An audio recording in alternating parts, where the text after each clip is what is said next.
The storm outside was alive. Thunder rolled across the mountain like cannon fire, and the mouth of the cave shook with every strike. Wind forced its way down the passage, howling as if it carried voices with it. The air was heavy, soaked with rain and the metallic scent of blood. I was on my knees. My palms slid in the mess of it, dark stains spreading across the stone. I held the book tight to my chest, and still it felt like it was pulling away from me. The cover was slick, and I knew it wasn't the rain. The others, my colleagues, my companions, lay around me, broken shapes that the storm no longer spared. "Please, stop this!" The words tore out of me, but they changed nothing. The pages moved beneath my fingers. They fluttered in the gale, though the cave was sealed tight. My grip didn't matter. My strength didn't matter. Something else had already decided. "It's tearing me apart!" My throat was raw, but the voice that answered me was calm. It didn't rise above the storm. It didn't need to. It slipped under it, inside it, and then into me. A figure stood in the flash of lightning, shoulders bent like a man's, but the eyes burned red as embers. The mouth stretched too far, the smile too wide to belong to flesh. "Pathetic.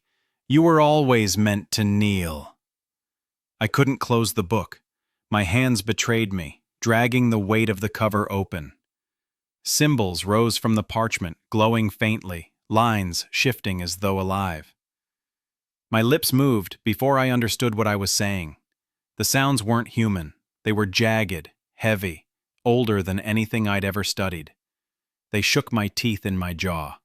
The storm answered, a crack of thunder so sharp it numbed my bones.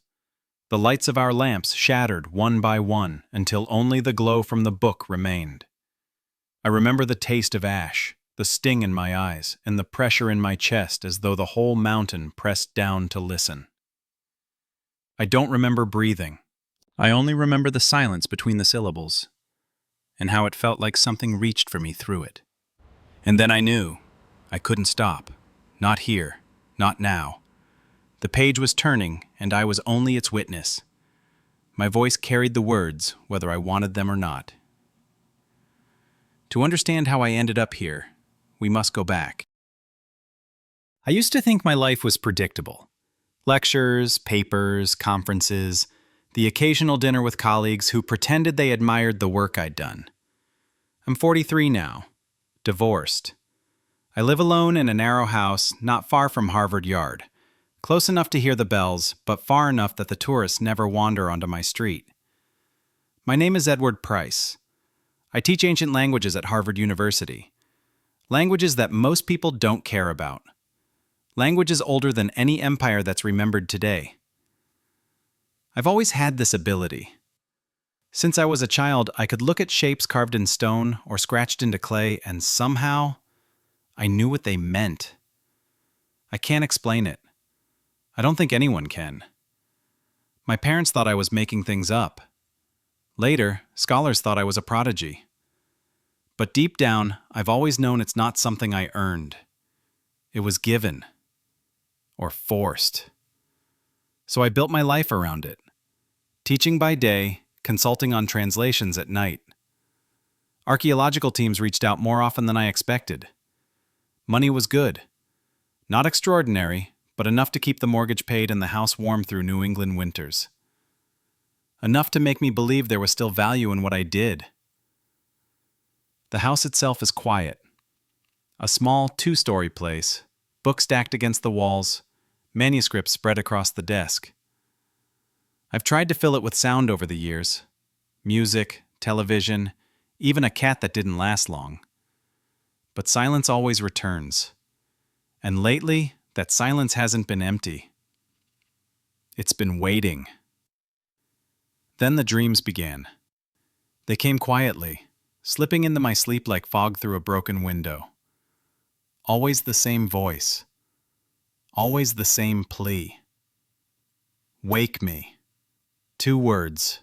Repeated until I would wake in sweat, heart racing, eyes searching the dark corners of my bedroom. I tried to ignore it at first. Everyone dreams. Everyone hears nonsense when they're exhausted. But this wasn't fading. Weeks went by. The words only grew clearer, louder, more insistent. I went to a doctor. He ran his tests.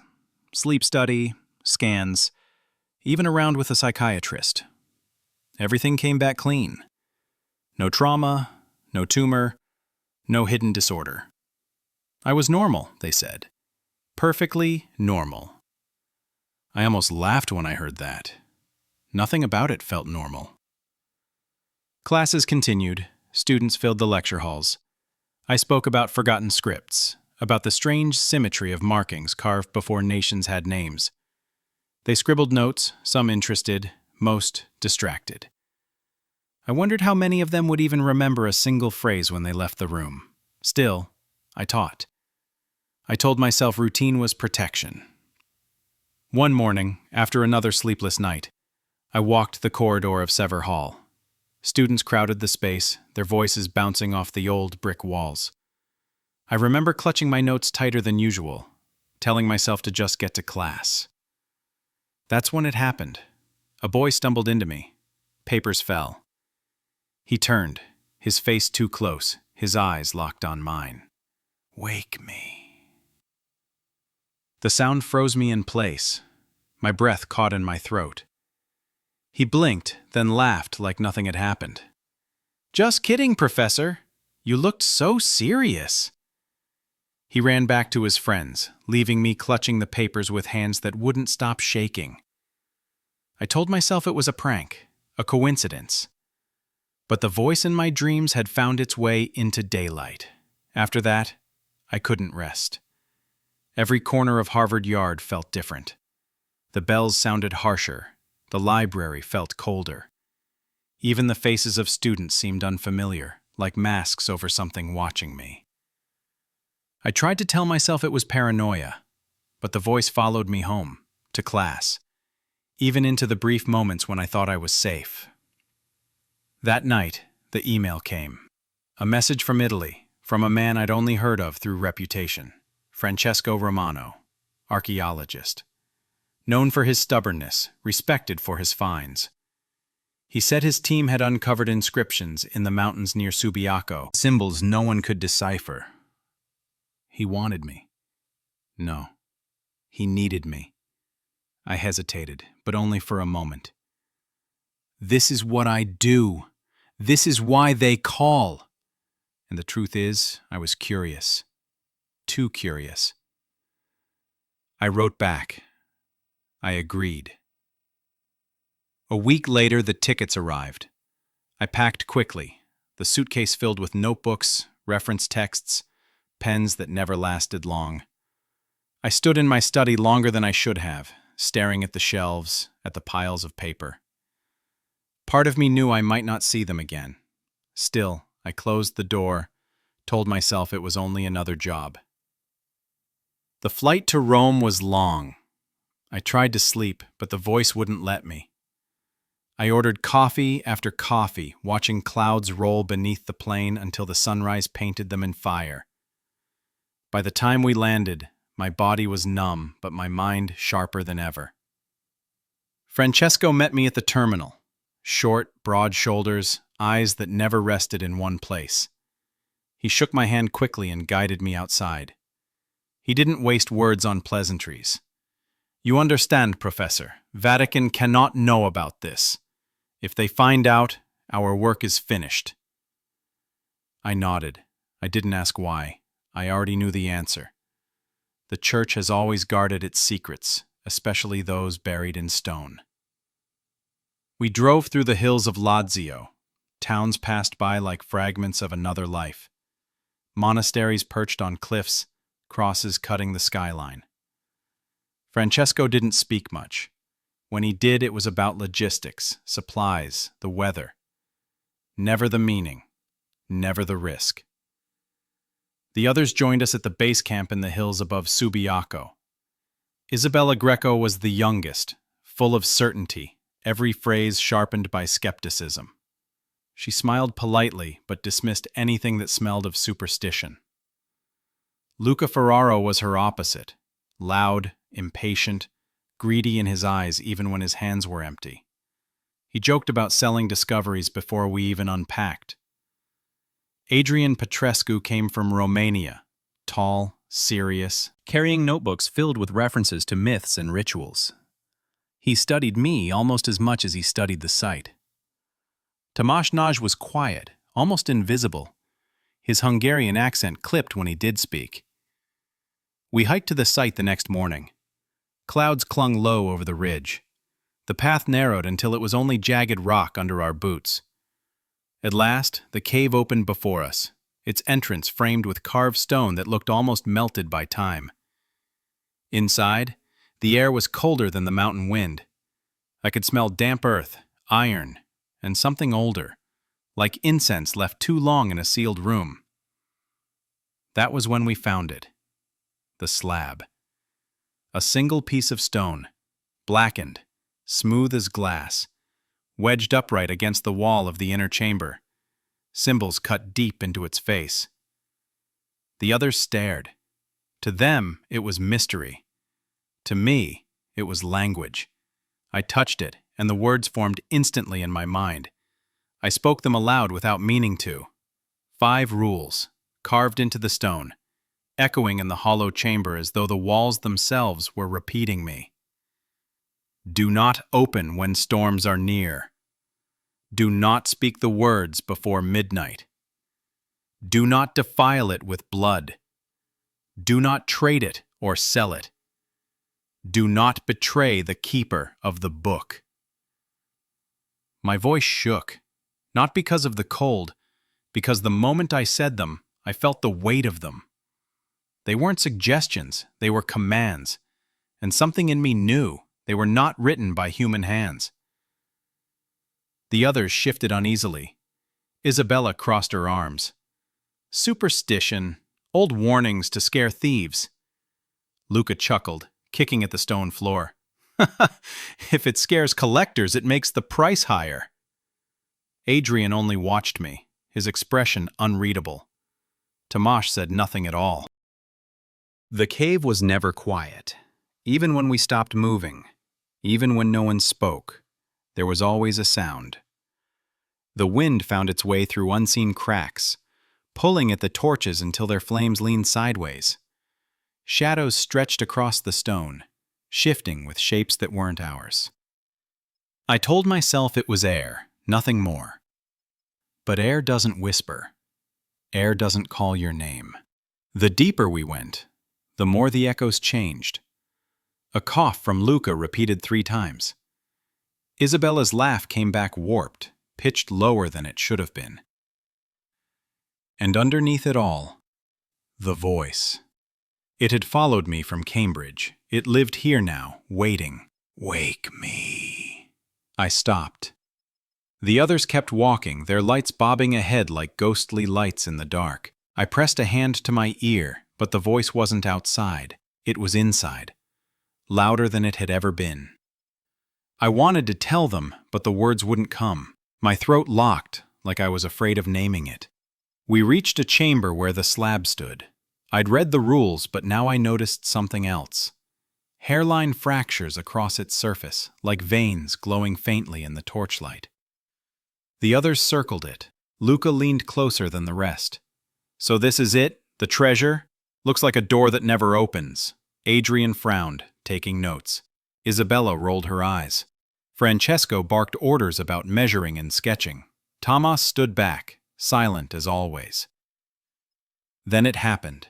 Luca slipped. Just a small stumble, but enough to slice his hand against the stone edge. Blood smeared across the slab, bright in the unsteady light. For a moment, no one breathed. I felt it before I saw it. The air shifted, heavy, pressing down on us. My stomach turned as though the whole mountain leaned inward. Francesco cursed under his breath. Isabella muttered that it was nothing. He cut himself, that's all. Don't make it into superstition. But I knew. One of the rules had been broken. I could almost hear the words carving themselves again in the stone, repeating the warning. Do not defile it with blood. Luca wrapped his hand, laughing it off. I'm fine. See? A scratch. Nothing more. That night proved him wrong. We camped near the cave mouth. The storm outside hadn't reached us yet, but the wind was restless, carrying the smell of rain. I lay awake, listening. The others shifted in their tents. Francesco snored. Isabella tapped at her recorder. Then silence. Too sudden, too complete. I heard Luca's breathing first, rapid, shallow, then choking. I sat up, heart pounding. He gasped, thrashed, clawed at his chest. His body arched, lifted from the ground, as if unseen hands were crushing him. His eyes bulged, mouth open in a scream that never came out. "Get up! He's not breathing!" We tried to hold him, but the air around him pulsed, thick and burning. I could smell iron, copper, something sharp in the air. His ribcage caved inward with a sound like branches snapping, and then it was over. He collapsed. The look on his face stayed twisted in terror. Isabella backed away, whispering prayers under her breath. Francesco shouted at us to calm down, to focus, but none of it mattered. The rule had been broken, and the punishment had been carried out. We buried Luca shallow, near the tree line. None of us spoke while we worked. Dirt stuck to our hands. The mountain wind never stopped. By the time we finished, my arms shook from more than exhaustion. I kept hearing him gasp, his chest breaking. The sound wouldn't leave me. Back in camp, Isabella argued, "This isn't natural. We should leave now. We should burn that slab to dust." Francesco snapped back. "No one leaves. We've come too far. You want to throw away years of work because of an accident?" Adrian interrupted, his tone flat. "That was not an accident. That was judgment. You heard the rules as clearly as I did." Silence followed. I sat apart, staring into the fire, trying to steady my hands. The voice came again, curling through the crackle of the flames. "Wake me." I didn't sleep. None of us did. When dawn came, the sky was gray, heavy with clouds. We returned to the chamber, not because we wanted to, but because the cave seemed to pull us back. No one spoke of it. We simply packed our gear and walked into the dark like prisoners obeying a summons. The slab stood cracked, fissures glowing faintly, dust at its base. The sound was faint at first, like a breath through stone. Then louder, until the rock itself groaned. "What did you do?" Isabella's voice cracked. "He bled on it, that's all. What else could happen?" Francesco's hands shook, even as he shouted. The fissure widened, spilling grit, trembling through the floor. My teeth rattled. I wanted to run, but my feet stayed rooted. And then the slab split. The sound was like a bell shattering. Stone fell away, and in the hollow lay a book. It rested on the debris as though it had always been there, waiting. Bound in something dark, stitches rough, uneven. Flesh, unmistakably. The air stank of ash, of rot, of heat from no fire we built. My stomach turned, but my mind knew at once. This was meant for me. I stepped closer, my heart beating against my ribs so hard I thought they'd crack. The others backed away. Adrian muttered a prayer. Isabella covered her mouth. Tomas only stared, pale in the dim light. Francesco cursed and turned his back, refusing to look. "It shouldn't exist," Adrian's voice trembled. "Do not touch it." I didn't reach for it. Not yet. My hands stayed frozen at my sides.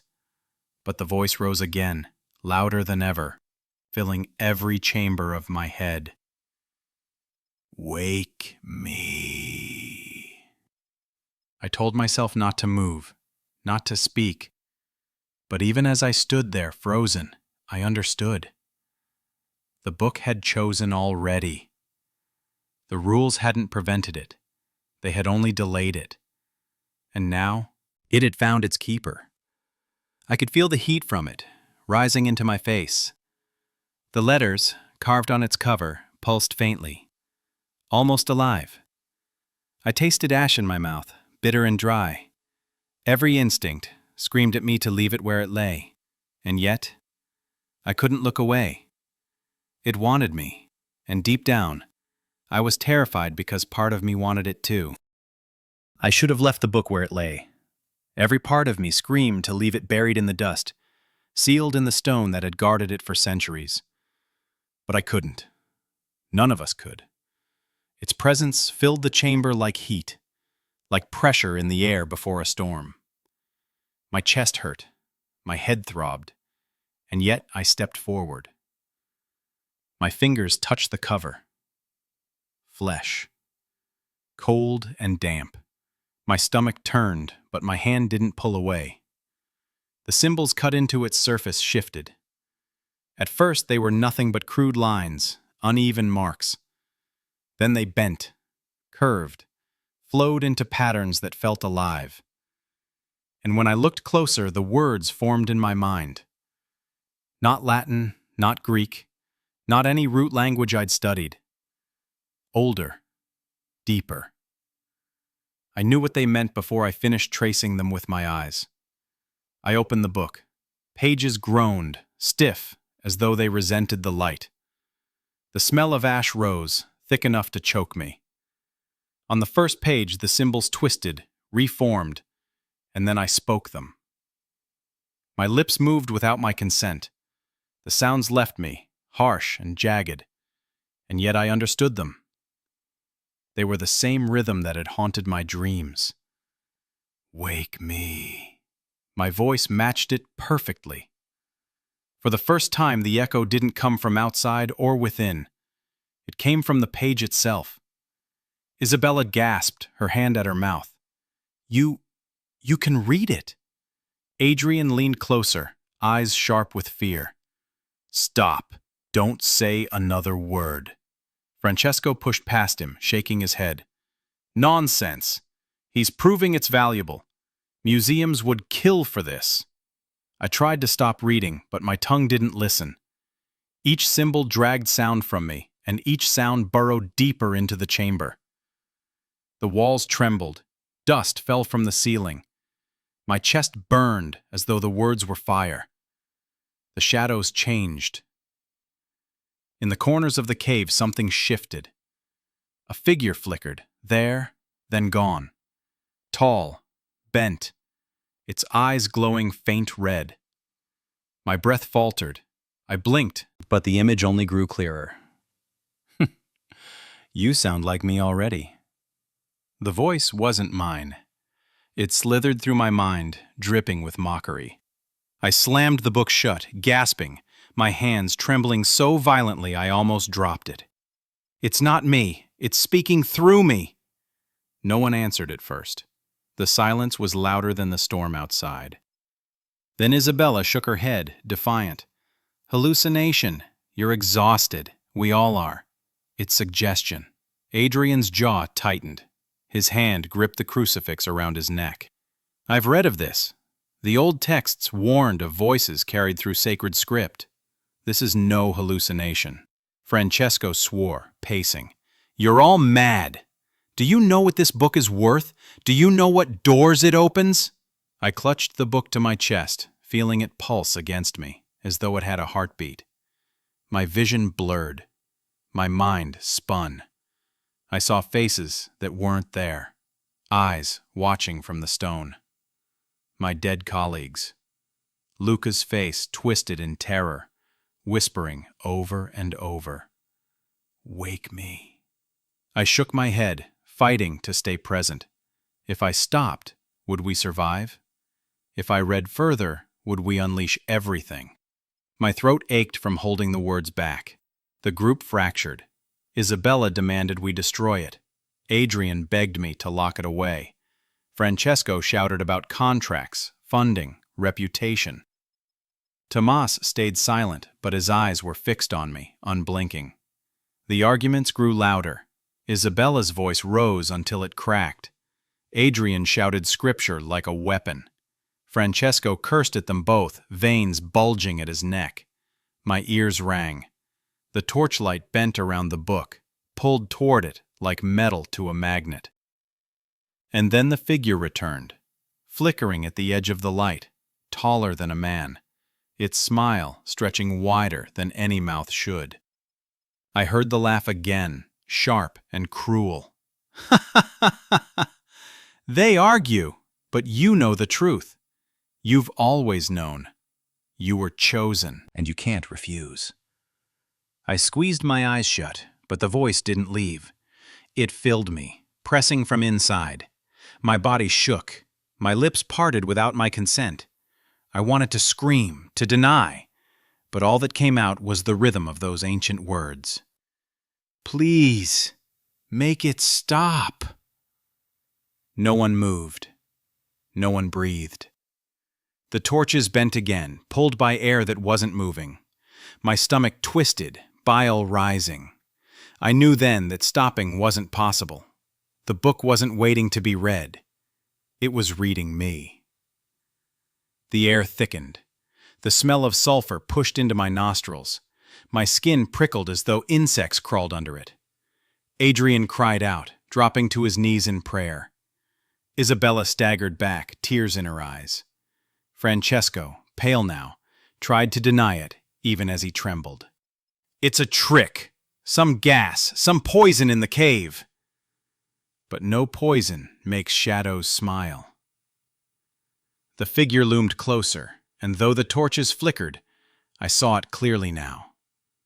A mouth stretching, teeth too many, eyes burning like coals. And when it opened its arms, I felt my chest tear with the urge to go to it.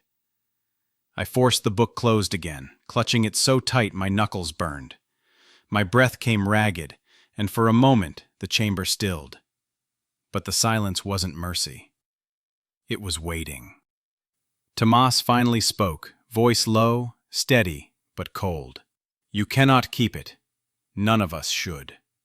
We all turned. It was the first time he'd spoken more than a word since the dig began. His eyes didn't leave me, and in them I saw something worse than fear. Recognition. The silence broke as Isabella sobbed, Francesco shouted, Adrian prayed louder. But my thoughts drowned them out, because I realized then that it wasn't just speaking through me. It was listening. Every breath, every word, every fear, it was feeding. I staggered backward, clutching the book, trying to escape the circle of their voices. The torch nearest to me hissed and died, leaving half the chamber in darkness. Shapes crawled in the corners, hands reaching, eyes blinking open where no faces should be. Edward, put it down, Isabella cried. If you continue, none of us will leave alive. Adrian's voice cracked but held firm. Francesco shoved him aside. He won't stop. He doesn't want to. Can't you see? It's chosen him. Let him finish. Then we'll decide what to do with it. The book grew hotter in my hands. I smelled burning hair, though none touched the fire. My palms blistered, but I didn't let go. My lips began to form words again, harsh and jagged, though I clenched my teeth to stop them. The syllables pressed upward, demanding to be spoken. It hurts, doesn't it? But you love it. You were made for this.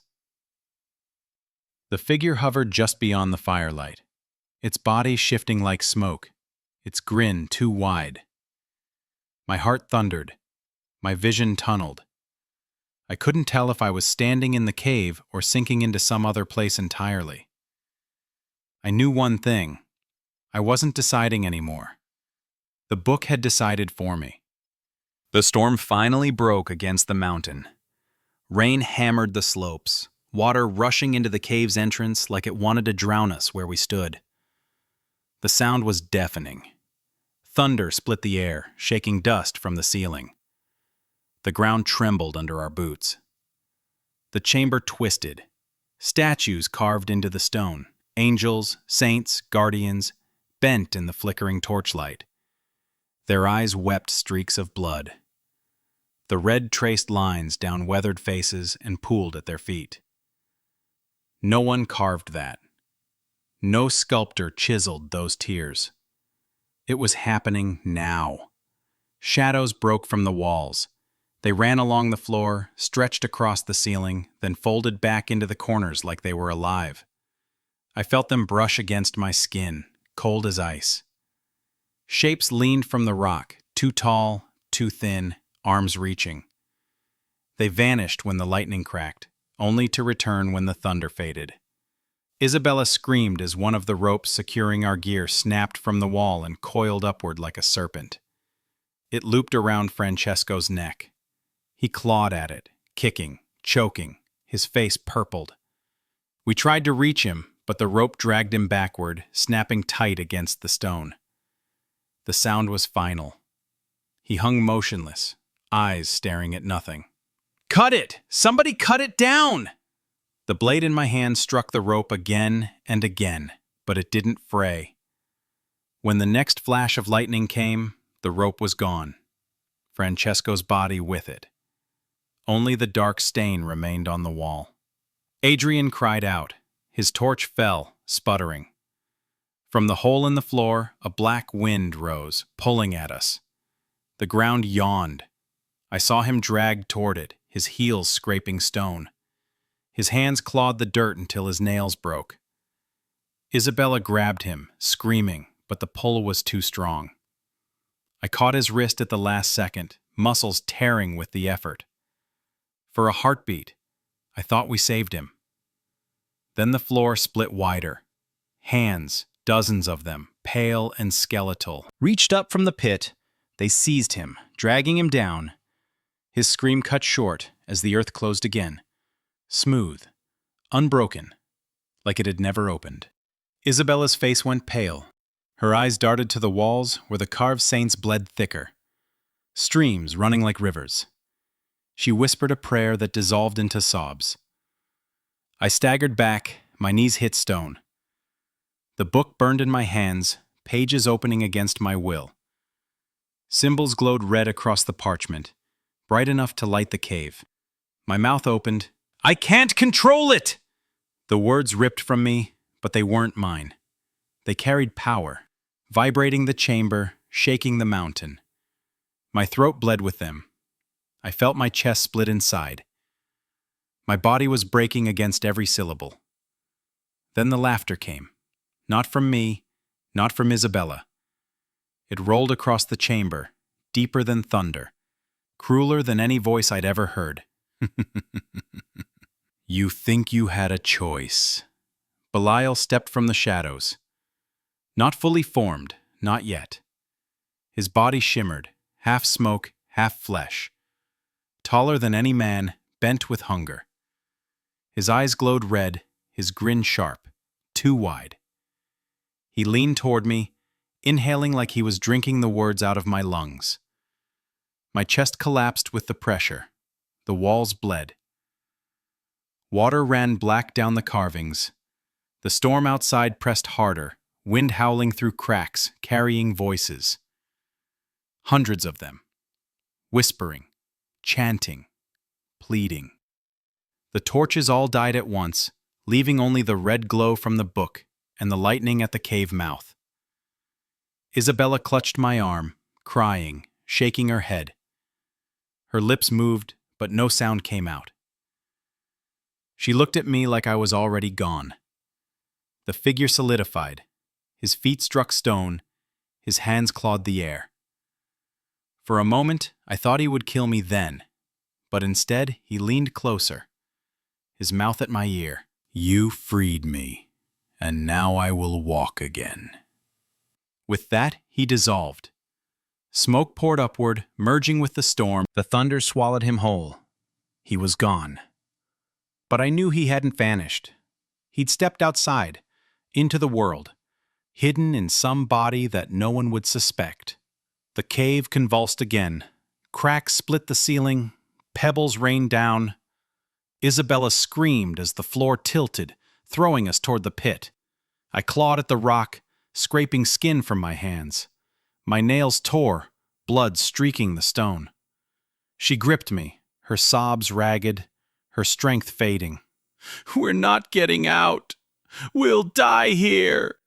I wanted to tell her she was wrong, but the words refused to form. I didn't believe them myself. The storm outside was no longer just weather. It was alive. Each strike of lightning brought the echo of laughter. Each gust of wind carried voices not our own. One of the supply crates burst open, its contents hurled upward as though gravity reversed. I saw relics, tools, notebooks, spin in the air before crashing into the walls. The sound was deafening. The air grew hotter. Sulfur scorched my lungs.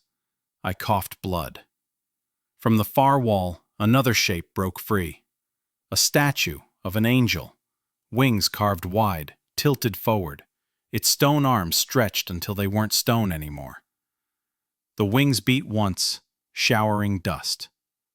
Isabella shrieked as it lurched toward us, its mouth splitting open wider than any carving should. "It's not real! Tell me it's not real!" she cried. But it was real. Too real. The angel's stone face cracked, blood spilling from the fractures. It reached for me, and the book flared red hot, driving it back. The scream it gave wasn't stone. It was human, raw, tortured. It shattered against the wall, fragments raining down. Belial's shadow swirled above us, barely visible, but I felt it, watching, waiting, savoring. He wasn't gone. He was savoring his escape, feeding on our terror before stepping fully into the storm. The ground shook harder. The ceiling split open, revealing a slit of the storm above. Rain poured directly into the chamber. The water rose around our boots, black, slick, carrying the stench of iron. In the reflection, I saw faces, my students, colleagues, even my ex-wife. All of them smiling with mouths too wide, eyes hollow. "Edward, they're watching us," Isabella whispered. The water rose faster, churning, clawing at our legs. I dragged her onto higher rock, but the faces didn't fade. They screamed without sound, their mouths opening wider until the water itself seemed to shriek. My head throbbed with the pitch. I nearly let the book slip from my hands, but it clung to me like a parasite. My fingers wouldn't release. When I tried to force them open, the skin tore and bled, yet still I held it. Then came the final collapse. Lightning struck just outside, and the cave mouth split wider, a torrent of wind and rain funneling in. Belial's shadow slipped through, stretching into the storm like smoke through broken glass. He was free. We couldn't stop him. The chamber groaned. A column of stone cracked, falling between us and the exit. I pulled Isabella close. She trembled, muttering prayers. My throat burned as the last words rose unbidden. "God help us. Please." But no answer came, only the storm, only the laughter receding into the world beyond. And then silence fell. Not because the storm ended, but because we no longer heard it from outside. It was inside the mountain now, inside the stone, vibrating under our feet. The whole cave had become its voice. The book slammed shut in my hands, as if invisible fingers forced it closed.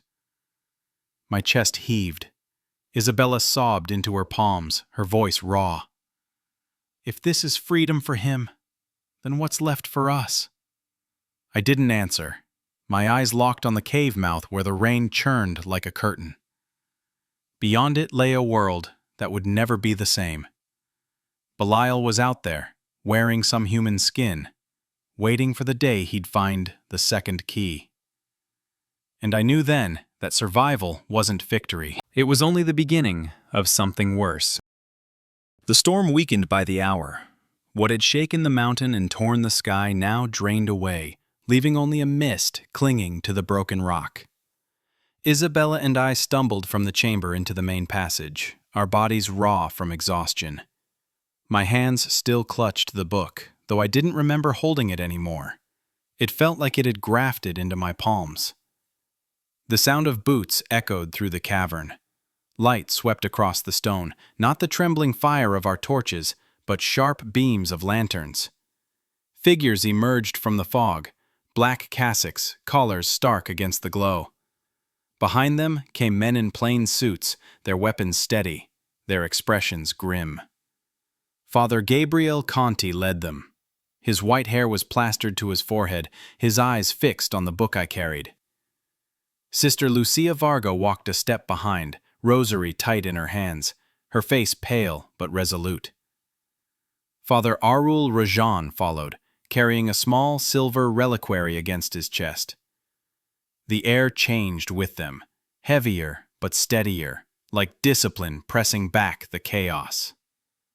Gabriel dropped to one knee before the book, not touching it, only staring at it, as though it were a corpse he'd seen before. "This is only the first, the one that bound his flesh. But there is another, the one that binds his power." I couldn't speak. My throat was torn raw, and all I could do was watch him trace the air above the cover with 2 fingers. He looked up, his eyes heavy with judgment.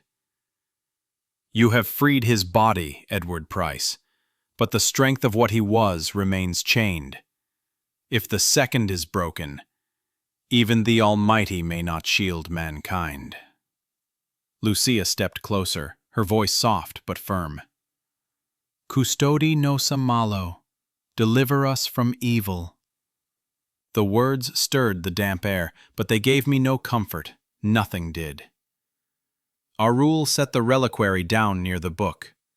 The air hissed as though the 2 forces rejected each other. He lifted his gaze to me, shaking his head. "Do not carry it further. Its weight is no longer yours." I wanted to let go, but my hands still burned where they met the cover. Gabriel reached forward, wrapping the book in a cloth of crimson and gold. The moment it left my palms, my body collapsed forward. Isabella caught me before I struck the ground. My skin throbbed, the shape of the binding stitched into me like scars. The priest murmured prayers, the agent scanned the darkness, and I realized then that none of them had come late. They had known. They had always known. This was not a rescue. It was containment. We walked from the cavern into the clearing. The storm broke apart above us, clouds tearing, moonlight returning. The air smelled of wet pine and ash. The ground was slick with rain, but the silence was worse. No wind, no whisper. For the first time in weeks, I heard nothing at all, and that terrified me more than the voice ever had. I speak these words not as confession, but as record. I no longer dream of him. I no longer hear his call. The silence follows me from morning to night, and I've come to fear it. Because silence is not peace. Silence is waiting. If one day the sky splits open again, if thunder gathers without warning and the rain comes down heavier than you have ever seen, then you will know. The second has been opened. And when that day comes, I cannot say if grace will remain, or if any of us will still be worth saving.